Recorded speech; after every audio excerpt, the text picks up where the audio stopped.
Hi again then guys, and welcome to, as is kind of the custom now here on the channel when a new update comes out on GT Sport, a overview, a breakdown of the new features, fixes, new cars, new tracks, all that kind of good stuff. So of course let's get straight into that. Now first of all, to touch very briefly on some of the fixes that have been done, there were of course two that I mentioned, two that I was wondering about on the channel. One was, will they address the sound of the Mazda 787B? The idle sound in particular, which may seem to be an inconsequential thing to some people, but to those of us who maybe aren't necessarily in love with the car, but have a lot of love or respect for it, you kind of have to get that right.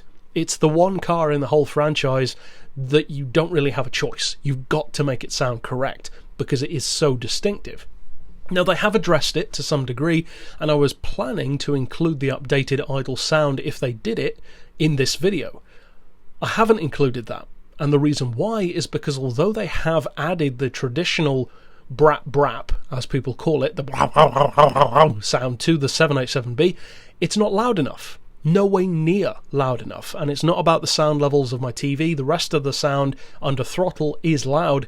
It's just that for some reason the idle is very, very muted. You can barely hear it in comparison. So it's a step in the right direction. I hope that they continue to refine that, but we'll have to see. As far as the other fixes, of course, a couple of people speculated justifiably about the glitch for the Formula 1 Mercedes. Will that still work? It does not, it would appear. I haven't tested it myself, but from what I've seen and heard, they have patched that one. Surprise, surprise, of course they have.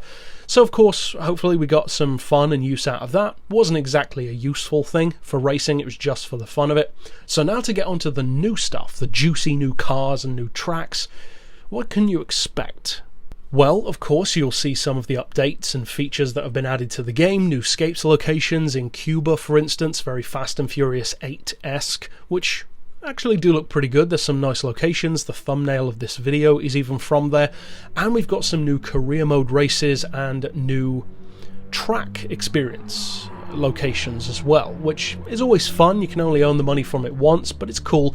And as far as the career mode updates go, the one that excites me the most for sure is the classic races for cars from pre-1979 that are, in other words, the high rollers cars, the really, really expensive ones, like, for instance, the Ferrari P4 or the 250 GTO. It would appear that the Jaguar XJ13 is unfortunately not eligible because, of course, it didn't actually race. It was just a concept or a prototype or a test car which never got the chance to prove what it was capable of. So that's unfortunate, but it's a cool event to be able to use those really expensive cars and actually get some money back from them. So that's very cool. As far as the cars themselves, I've actually only bought 6 out of the 8 vehicles, and of course I will cover all 8 on the channel for reviews and tuning, but the reason why I haven't bought all 8 yet is fairly obvious. They're so expensive, and you cannot earn that kind of money in a single day. Well, not if you've got anything else to do apart from just race, of course, even with the Blue Moon Bay event. So the one which is not a surprise to anyone is that the Ford Mark IV is a 20 million credit car. Of course it is. How could it ever not be, especially when all of its rivals are as well? So of course I haven't purchased that one yet, but the one which surprised me, the car which I was actually really looking forward to getting, but I'm going to have to wait and earn some cash, is the Daytona. The Shelby Daytona Cobra is significantly more than it was on GT6. I was expecting it to have the same price of about 4.5 million. It's not. It's 15 million. Way more than it was. Equal footing to the Lamborghini Miura now. Now, initially I was disappointed by that because earning 35 million to buy the Ford and the Shelby to review and tune them is going to take a little while. But at the same time, as I've said before, I would happily pay 10 million for a Ford Model T. So I'm not necessarily disappointed that the Daytona costs more. It does deserve that kind of price. It's just a little bit awkward as far as time. Thankfully though, and this surprised me as well, to kind of make up for that, they've reduced the price significantly on a car which on GT6 did not have a huge amount of buyers because it was so expensive but also so slow, and that is of course the Abarth Biposto Bertoni, which was 3.5 million credits in GT6, which is a huge price. Now 1 million. So it's not cheap, but that is a lot more affordable than it was. You can buy, 3.5 in Gran Turismo 6 money, so that's pretty cool. I would urge many of you who haven't tried that on GT6 to give it a try. It's an interesting car, and unlike most of the other classics, you can actually race it, because it's only an N100 car. So if you want to, you can actually use it a lot more than stuff like the Group X machine, so that's pretty cool to see. As far as the completely new car to the franchise, to the series, the Mini, you're going to like it. You really are going to like the Mini. As you can see in the video, I've done it up in the Gran Turismo 2 Monte Carlo 1275S livery from the community, and as far as performance, I had big hopes for it, but I wasn't sure, because of course this kind of Mini has been featured in other games, probably most notably some of the Forza titles, and although it's very quick, it's really skittish.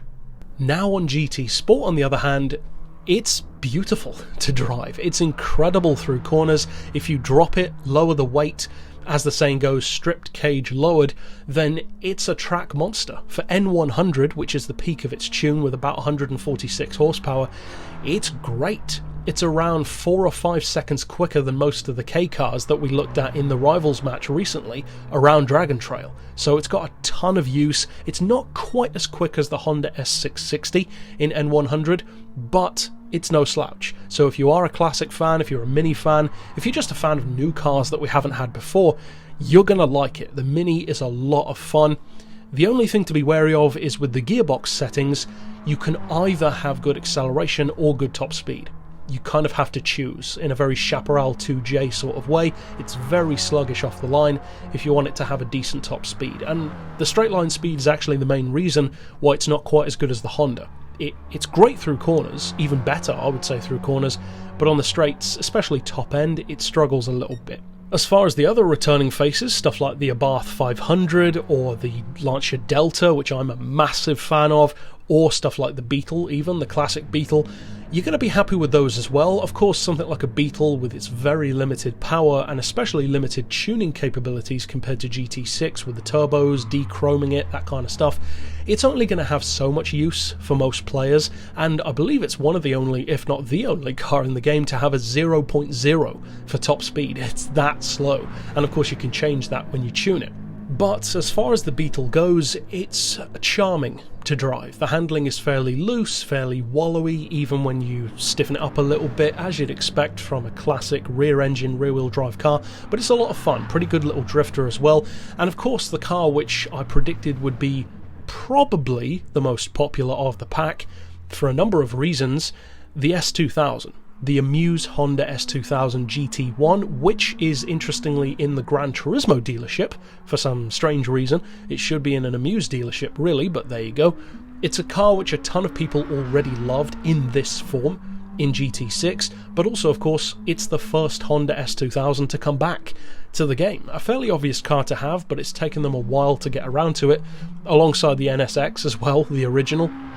But as far as the handling goes, some people might not like this one, because in GT6 it was, I would say, OP. It was way too good for a street car in effect, especially an aftermarket one, which typically would just be slightly tuned with a fancy decal or body kit setup. This one was more like a race car. Now, it's as challenging as it should be. It's a slippery car. It's a Honda S2000 with 600 horsepower. Of course it should be challenging. So on sports tyres, with a little bit of tuning, you can get it doing some pretty good laps, as you can see it here of course on the Red Bull Ring, the new circuit, and that brings us to said new circuit. I was never a fan of the Red Bull Ring. As I said, I don't dislike the track, but I'm much more of a fan of really long, high-speed tracks like the Nordschleife or Lasart. But I can see the appeal of this track. It's short and sweet with some deceptive corners and very high speed, although short straights. It's a great clubman kind of circuit, as I mentioned in my breakdown of the trailer, and I have to say I like it more in GT Sport than on GT6 because the track feels bigger, the road feels wider, the lighting and the time of day, that kind of stuff, the weather almost, it feels more legit than it did on GT6. It feels more like a real track. Not just this sunny little circuit which perpetually has great weather. It feels a bit different to that now. I like it. The track's got more more substance to it, I would say. Even though I'm still not a huge fan, I like it more now, I think, and some of the corners feel a little bit more tricky than on GT6. Maybe that was just from driving the S2000, but there you go.